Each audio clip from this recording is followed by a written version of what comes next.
Hello, in this video we will be taking a look at how to install the Dell Repository Manager.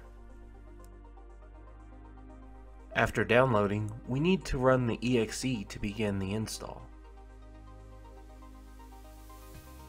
Click Next button to begin.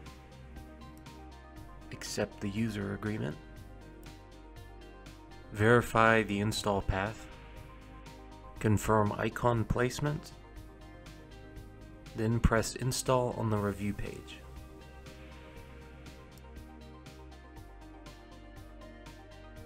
Once complete, press the Done button.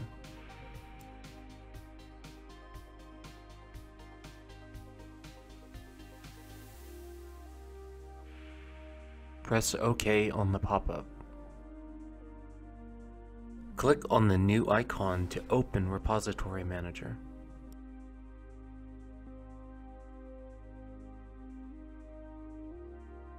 Thank you for viewing this tutorial on installing the Dell Repository Manager.